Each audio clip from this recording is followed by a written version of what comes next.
Morning, fellow Earthlings. Today is June 5th, 2024, and we have another earthquake forecast for you. So let's start where we always do with Solar Dynamics Observatory, go into 211 angstroms.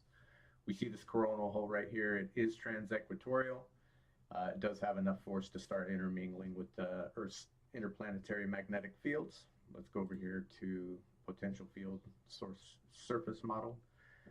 It looks like it's of the southern extension, so it's the southern solar polar field. It's a positive electromagnetic frequency. And let's look at the mean sea level pressure map. We are looking at Southern California right here. I do live in this area, so there have been some minor events up in here. So I would put us at about a medium risk at the very least. The biggest risk, I think, would actually be just south of California over here in Baja California, Mexico.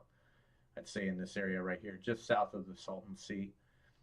We could see some larger quakes there. We zoom out a little bit.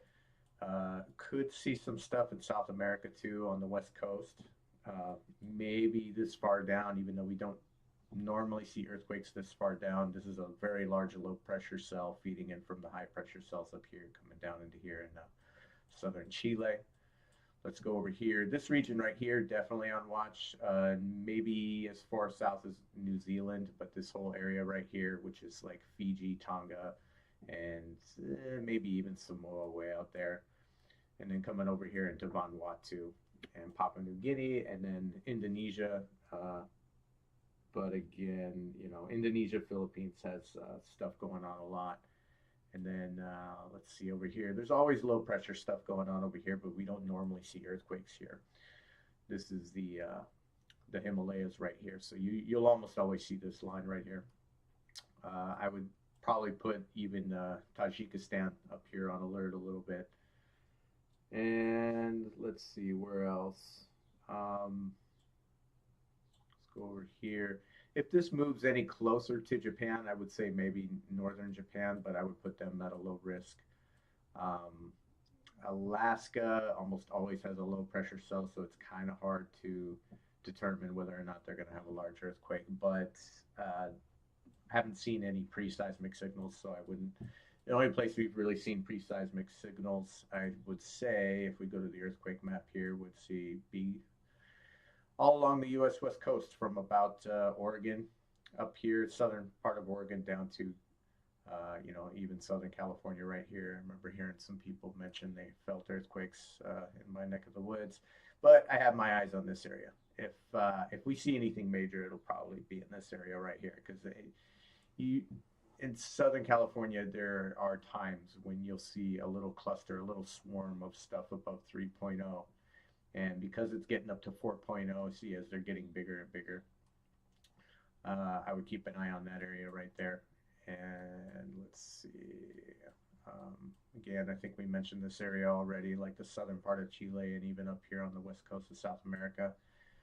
We went over this area right here, Vanuatu and Fiji region for sure. I'd keep an eye on that area. And Indonesia. Indonesia makes it on the watch period a lot. That's interesting. Turkey, maybe even keep an eye on Turkey. I'd put them at medium risk too, because they haven't had any pressure release in a long time. Let's just do one more thing. Outgoing long wave radiation. Let's look at the daily anomalies. Indonesia, like we mentioned. Yeah, definitely this region right here. Keep an eye on that region.